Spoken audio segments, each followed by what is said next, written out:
Invite you to open up your Bible to the book of 1 Samuel. So we have been going through the book of 1 Samuel. We're going to continue this morning, and we pick up in chapter 13. It says this: Saul lived for 1 year, then became king. When he had reigned for 2 years over Israel, Saul chose 3,000 men of Israel. 2,000 were with Saul in Michmash and the hill country of Bethel, and 1,000 were with Jonathan in Gibeah of Benjamin. The rest of the people he sent home, every man to his tent. Jonathan defeated the garrison of the Philistines that was at Gibeah, and the Philistines heard of it. And Saul blew the trumpet throughout all the land, saying, "Let the Hebrews hear." And if Israel heard it, said that Saul had defeated the garrison of the Philistines. And also that Israel had become a stench to the Philistines, and the people were called out to join Saul at Gilgal. And the Philistines mustered to fight with Israel 30,000 chariots, 6,000 horsemen, and troops like the sand of the seashore in multitude. They came up and they encamped at Michmash to the east of Bethaven.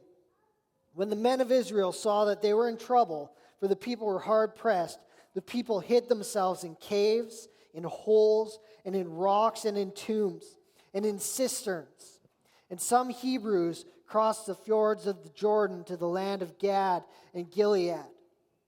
Saul was still at Gilgal, and the people followed him, trembling. He waited 7 days, the time appointed by Samuel. But Samuel did not come to Gilgal, and the people were scattering from him. So Saul said, "Bring the burnt offering here to me, and the peace offerings." So Saul offered the burnt offering. As soon as he had finished offering the burnt offering, behold, Samuel came. Saul went out to meet him and greet him. And Samuel said, "What have you done?"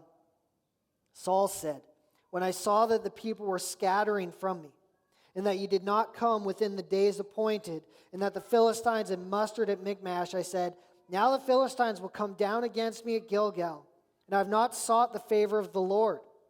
So I forced myself and offered the burnt offering." And Samuel said to Saul, "You have done foolishly. You've not kept the command of the Lord your God with which he commanded you. For then the Lord would have established your kingdom over Israel forever. But now your kingdom shall not continue.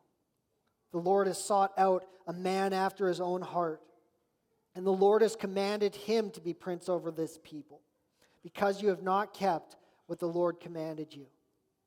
And Samuel rose and went up from Gilgal. The rest of the people went up after Saul to meet the army. They went up from Gilgal to Gibeah of Benjamin. And Saul numbered the people who were present with him, about 600 men. And Saul and Jonathan his son and the people who were present with them stayed in Gibeah of Benjamin. But the Philistines encamped in Michmash, and raiders came out of the camp of the Philistines in 3 companies. One company turned towards Ophrah, to the land of Shual. Another company turned towards Beth Horon, and another company turned towards the border that looked down to the valley of Zeboim toward the wilderness. Now there was no blacksmith to be found throughout all the land of Israel, for the Philistines had said, "Lest the Hebrews make themselves swords or spears." But every one of the Israelites went down to the Philistines to sharpen his plowshare, his mattock, his axe, or his sickle. And the charge was 2/3 of a shekel for the plowshares, and for the mattocks, and 1/3 of a shekel for sharpening the axes and for setting the goats. So on the day of the battle there was neither sword nor spear found in the hand of any of the people with Saul and Jonathan. But Saul and Jonathan his son had them, and the garrison of the Philistines went out to the pass of Michmash. So here's the first thing that I want us to draw out of this text this morning. It's this. We see, especially within the context of the Old Testament, constantly a culture of war, right? So when you read through the scriptures, what you are going to see time and time again is that the reality of the people who lived in the ancient Near East was a lifestyle of war, right? And what happens is you could track through the scriptures, through Israel's history especially, and you are going to see some kind of brutality, right? Like we're going to, within the matter of a couple of weeks, come to the account of David and Goliath. We love that story, and we kind of oftentimes have a tendency to clean it up, right? But man, you read that, David literally took the guy's sword, hacked off his head, picked it up off the ground, and started chasing people with it, right? Like you can't clean that up. You go back in the scriptures, you're going to see accounts like this numerous times. Right? You get one of my favorite accounts is there's a guy who takes a pagan woman into the tabernacle, and they are practicing something that they ought not to be, especially in the Lord's presence directly. And a guy named Phinehas comes in with a spear and spears them both at the same time and kills them. Right? You can't clean that up. Or you go back to another one of my favorites, you get the account of a lady named Jael. And Jael brings this commander. He's fleeing from the Israelite army. His name's Sisera. He's running. She says, hey, come into my tent and hide. And she gives him some warm milk to tire him out, and he goes to sleep. She takes a tent peg and a hammer, goes up to his head, and spikes the peg literally through his temple, ending his life. Right? You cannot clean that up. Guys, if your wife offers you a cup of warm milk before bed, stay awake for a very long time, right? But what we see is that it's not uncommon within the scriptures to see God working in this context of a way of war. And what happens is you will oftentimes see people, especially who aren't Christians, but Christians will struggle with this as well. You'll see people push back, and they'll talk about kind of the barbaric nature of the Old Testament. And then what happens is they begin to jump to, well, there must be the barbaric nature of God. Right? I don't know if you've run into this. I've run into this kind of mindset where people say, well, look at the Old Testament. Look at all the terrible things that happen. God is not a good God. I remember shortly after I was out of Bible college and when I was still learning how to use social media and all of those sorts of realities that we had begun to see from like 2006 through to like 2000 now, right? But on Facebook, my sister had this friend. I'd never met him, and he was very, very much atheistic. He was very aggressive to anything that was faithful. And as you all know, anything that shows up on social media is super reasonable. It's always well measured. People have thought out what they're saying and would say it the exact same way that they'd say it if they were standing face to face with you, right? Because that's just the reality of social media. But what happened was this debate began, and I didn't yet realize that, anytime you engage in a debate on Facebook, you're probably not doing yourself or anyone else any favors. But I kind of engaged and started talking with this guy, and this was one of the things that he constantly come back. She's like, man, you know what? God is a God who is barbaric. And it was very interesting. As we began talking, we kind of moved to a private conversation. Things began to change and tone began to change, and there was a little bit more of a cordial conversation around these things. But this is not uncommon to see that people will say, man, look at the Old Testament, look at some of the things that happened, look at some of the things God commanded. He must be a barbaric God. And I've got a couple of thoughts to give you in regard to this. First is this. We need to be careful, and this is my observation, about setting ourselves up on a high moral hill, right? So one of the things that we have a tendency to do is we have a tendency to look back in history and look at the wicked practices of those who have come before us and pass judgment saying, man, look at how bad they were. And I think we need to be a little bit careful because it's not going to be that long should the Lord allow the world to persist, to continue, where people are going to look back on us and go, man, look at all the wicked things that they did. Right? Like we are a culture, I know this maybe get myself in trouble a little bit, but we are a culture that kills our unborn children. I can't imagine there isn't going to come a time, should Jesus allow the world to persist, where people don't look back on that and go, man, that was barbaric. And yet, we have the audacity to look at times past and have zero grace for those who have come before us. So I think, and this is my suggestion to you, that we need to be careful to put ourselves up on the moral high heel. Right? We need to judge history with grace. And then there's a principle that I will take out of this as well. God is incredibly patient in the midst of our depravity to walk with us. Like we see this in the text. You look at some of the things that were happening constantly in the history of Israel, in the history of the ancient Near East. You come to the New Testament, you see things happening throughout all of our culture's histories where you look at it and go, man, that was not a good thing. Right? And yet, God is faithful and gracious in the midst of our depravity to bring us to Him. And I think there are a couple of things that we ought to do with this. The first is we ought to both inwardly and outwardly extend that grace as well. And we need to recognize that God is also at work extending grace to those around us who are depraved. Right? So listen to me. Don't write off our nation, right? God can work in the midst of what we look at and go, man, that looks pretty hopeless. God has a history of being patient with people and bringing them to Himself. And then I'd say this, let's make it more personal. Don't write off yourself. Again, God has a history of working with us in the midst of our failure, in the midst of our brokenness, in the midst of our depravity. And so if you look at your life and you're like, man, you don't know what I've done. No, I don't, but God does. And what I see from God is that throughout history, He is faithful and He is gracious. And man, isn't that the good news of the gospel? That in the midst of our brokenness, in the midst of our depravity, God sends His Son, Jesus Christ, to die in our place on the cross and to rescue us. Not because of anything that we have done, but because He is good. That's where our hope is. Second thing we draw out of this text this morning is in regard to a trembling people. So you see this situation that is occurring where Israel is gathered and the Philistines are coming en masse against them. Right? Saul and Jonathan have kind of made a bit of a stink out of the nation of Israel. The Philistines are far more powerful. They have far better weapons. They're showing up. And we look at the text and man, Israel is stinking hooped. Right? Like we are talking 30,000 chariots, 6,000 horsemen. They don't even bother counting the footmen. They're like, there's a lot of them. Right? And Israel is this small army. We see that Saul has like 3,000 men in his army, and people are beginning to jump ship.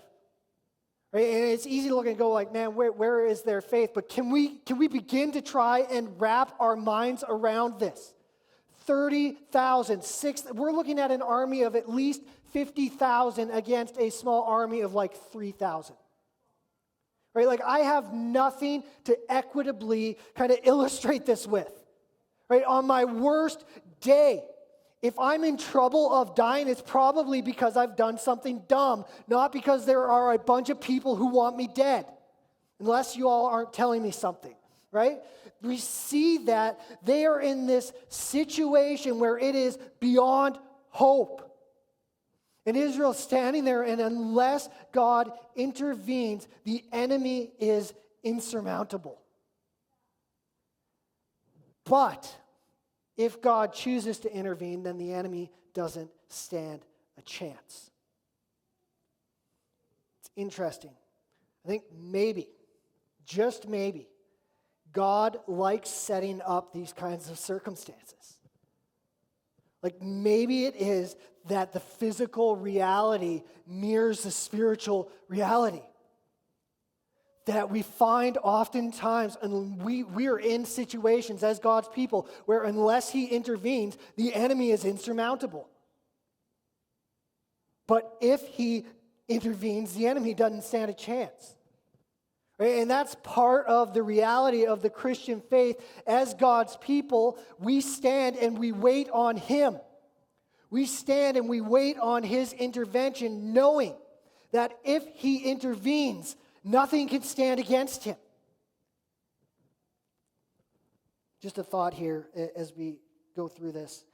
I would encourage you to know this.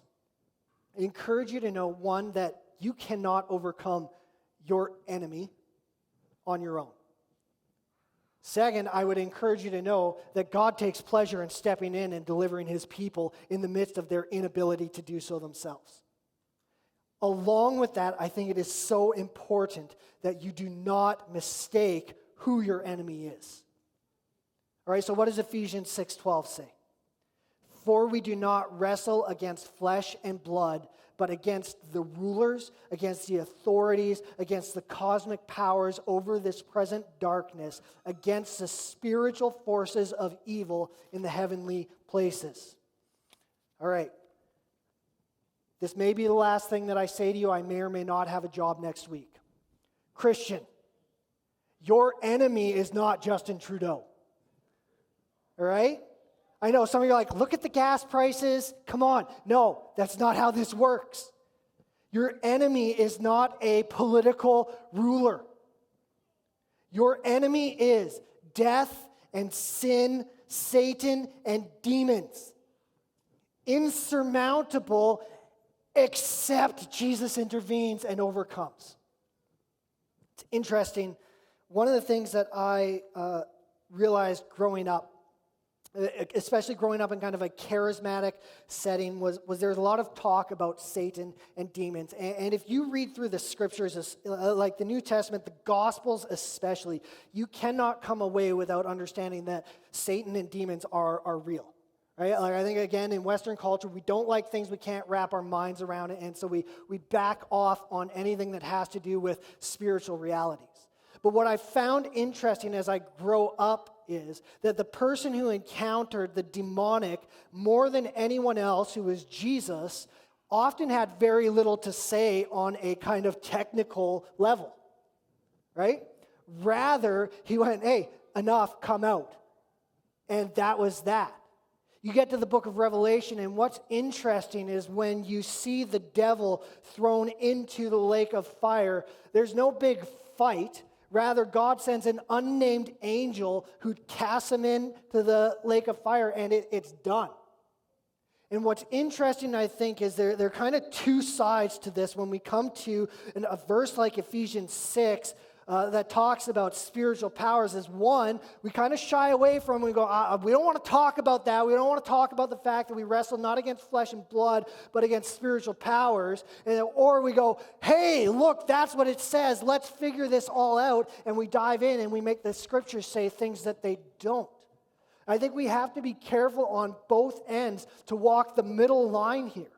One, to recognize we are not fighting against physical powers. We are fighting against spiritual ones. And on the other, to allow the scriptures to say what they say and not to go beyond that. But at the end of the day, what we see is that God is about overcoming the enemy of his people. And so the good news is for you and I, in the midst of standing against an enemy that we can't begin to defeat. Man, you can't beat death. You can't beat sin. You can't beat Satan and demons, but Jesus has. And the good news for us is that when we stand in faith alongside of him, his victory is our victory. That's good news. Third thing that we draw out of this text. And before we jump on, can I just say something quickly? When you look at Israel in this situation, and in almost every single situation where they stand against an insurmountable enemy, their position is, oh boy, we're hooped. Like we are hooped. And yet God comes through for them. I think there's something, and I think we need to work through this, but where maybe we stand back and we say in faith, God, we're in trouble, but we need you, and then we believe, and we watch what he does. Let's keep going. Third thing that we draw out of this text is that God is searching for a king after his own heart. So Saul looks at this situation, he goes, man, there's like 50,000 plus. I've got 3,000. People are jumping ship. And he panics. He panics. And it's easy for us, now again, removed by a few thousand years, to look back and go, come on, Saul. Like, don't you have enough faith to wait on God? Don't you have enough faith to allow him to do what he has done so many times? And yet, can I just say this to you? How many times have you found yourself in the midst of a situation going, God, where are you? Right? Like, why are you not coming through for me in this moment? Why are things going wrong? Why is this happening? Like, I don't know about you, but there are many times where I've sat back and I'm like, God, what are you doing? Talked about this in our Bible study this past Tuesday night. Man, if there are a number of situations I look at in my life and I'm like, God, I would do this differently. But I don't have the ability to step back and know all things, to be all powerful, and to have sinless purposes. At the end of the day, I think we maybe can cut Saul a little bit of slack from our perspective, knowing this is probably what most of us would do. We have a tendency to look at the situations around us and not to wait on God, not to trust in God, but rather to try and make things happen in and of our own power. Listen to me, I am a type A person who is very task-oriented. It is not easy for me to sit back and go, okay, God, I trust you. When I see problems, my initial reaction is, let's solve this now. Sometimes I think that we need to sit back and go, okay, God, maybe this is more than I can handle and I need you. And to wait on him. And man, that's just difficult for me to even say. But the question that we begin to see in this, and it's the same question that Saul failed in, is do we trust God to do what he has said he's going to do? Do we trust that God's timing is good timing? Do we trust that his ability to accomplish things is better than our ability, that he knows more than what we know? Do we actually trust him to come through? Couldn't help but think of this as I was reading this text this week, and it's just funny how literally the text kind of points us out that Saul offers these sacrifices, like looks up and here comes Samuel. Like the timing, he was just minutes early. And I couldn't help but think back, and when I first got married, my wife, in my eyes, was nearly perfect. That's only improved over the years. But there was one major flaw that she had, and that's that she had never seen any of the Lord of the Rings movies. I know. And so when we got married, we were still in kind of that point in time. Netflix, I don't even know if it was around yet. So we borrowed the DVDs, and her computer still had a disk drive, and we watched the extended version of Lord of the Rings. And yes, I know, it's good. And I think it was like by the end of the first movie, Caitlin was like, I just want Frodo to die, right? Like, he's whiny. This is too much for me. Would he just die already?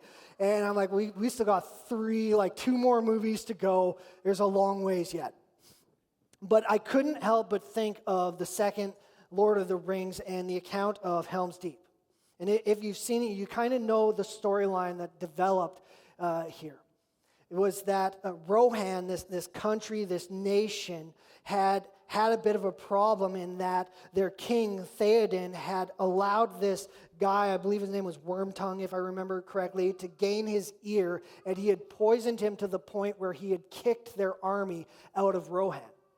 Along with that, at the same time, the wicked armies were coming against Rohan, and they were going to be defeated. And so what happens is Gandalf, the good wizard, takes off to chase down these horsemen who were Rohan's army, and he says to Aragorn, who's kind of the protagonist in the story, like, on the third day, look up, and I'll be coming. And so you track through this, and what happens is that Aragorn and Theoden and Gimli and Legolas, they all go to what's called Helm's Deep, and Theoden's like, it's never fallen before. This is our strength. We will be fine. And Aragorn kind of knows better. This isn't the way that this is going to go. And as they begin to look up and see this army coming against them, they realize we're in trouble. We're in trouble. And so the battle ensues, and this army punctures into Helm's Deep, and they retreat into this cave. And they've got this place where they're sitting where they're going, we're kind of in a lot of trouble. They're pounding to break down this door. And Aragorn remembers on the third day, look up, and the sun is rising, and he goes, okay, let's ride out and fight, right? And if you've seen the movie, it's this great scene where they ride out and they fight, and then Gandalf comes over the hill with this army, and they end up winning. And it's kind of this last moment come through where Aragorn had trust to push the enemy from one side because Gandalf had said, I will be there here and now. And I think that is a little bit of a picture of what we see happening in this text. There are times where we need to just trust that God is going to do what he has said he is going to do and know that he will come through. And listen to me, let's just be honest here. Sometimes that's difficult. We have to weigh, are we obedient and faithful even when people are jumping ship because life is difficult, because things are hard? And listen to me, I'm not going to sit here and tell you that following Jesus is always easy. That would be a lie. In fact, I would say to you, man, sometimes following Jesus can be really hard. It can be incredibly difficult. Man, look at John the Baptist. One of the great proclaimers of the arrival of Jesus and what happened to him. He was imprisoned and then beheaded for his faith. History is chock full of examples of men and women who literally lost their lives because they chose to be obedient and faithful to Jesus. The difficulty in our culture, I think, is that, man, we're not oftentimes faced with that type of a reality. We can kind of just slip through life day in and day out and kind of just get by. And yet the scriptures tell us that we are to daily pick up our cross. That means we are to daily lay our lives down to pursue Jesus. Daily. And man, that can at times be difficult. I can't help but think of John chapter 6. Jesus' popularity in the Gospel of John is growing. People are following him. Everybody wants to see Jesus. He's performing these miracles. They're like, we want to know what this guy is about. Literally, people are expecting him to announce himself as the Messiah, the King, and to throw off Roman rule. There is a fervor in all Israel. He's at the height of his popularity. And he looks at the crowds and he says, unless you eat my flesh and drink my blood, you have no part of me. And everybody kind of looks at him and they're like, what are you talking about? Like, what are you saying? What are you doing? Even his disciples are like, what? This guy's talking about eating flesh and drinking blood. And the crowds are like, do you want that back? Do you want to clarify that? And he doubles down. He says, unless you eat my flesh, unless you drink my blood, you have no part of me. And people start leaving. They go, this is a hard thing to say. Who can accept it? To the point where there's only a few left, and his disciples are like, Jesus, what are you talking about? He's like, do you also want to go? And they go, well, we believe that you have life, and we've kind of thrown our lot in with you, so we're going to follow you. But there's this moment where we begin to see, man, sometimes what Jesus says and sometimes what Jesus asks of us is beyond what maybe we're comfortable with. In fact, I would say if your faith has never pushed you or doesn't regularly push you out of your comfort zone, there's probably a problem. Because when you read through the Gospels, when people were walking with Jesus on a regular basis, the disciples were like, we're going to die if we follow you. Like, what are you doing here? Why aren't you doing things the way we expect you to? And we come back to that and we say, man, at the end of the day, God is looking for people who have a heart transformation. So this is where we come back to the book of Samuel. Saul's problem was that his heart was not a heart after God's. And what God says through Samuel as he rejects Saul is, God has sought out a prince over his people whose heart will be after his. And what this is ultimately looking for is this. David is what we call the prototype of the king of Israel. What I mean by that is he's kind of the first example of the king that God is looking for, in that he's not perfect, but his heart is after God's. And what that's actually doing is foreshadowing King Jesus' arrival. You see, David is showing, and God is showing in this, that he is looking for a king whose heart will line up with his own heart. And so when Jesus comes, he is a king who is perfectly in line with God's heart because he is God. And then the good news in that is that this king who has a perfect heart, King Jesus, does what? Raises us from the dead when we believe, and he gives us new hearts to reflect his own. The good news of the gospel isn't that you can try really hard to achieve really great things. The good news of the gospel is where your heart was dead and out of line and out of sync with God's heart, he gives you a new heart that mirrors his own. And the way that that begins to happen is through faith. And the way that that daily happens is as we eat his flesh and drink his blood, which means that we are sustained by him. We are sustained by his life. We are sustained by his death. We are sustained by his resurrection. We are sustained by his spirit living in us. So this morning, what I want us to do as we sing another song is I want us to come back to that place of saying, Jesus, I want my heart not to be a heart that is rejected by you, but to be a heart that is transformed by you. And Jesus, would you help me to be someone who is sustained by your body, by your blood? Would I live in your life, death, and resurrection?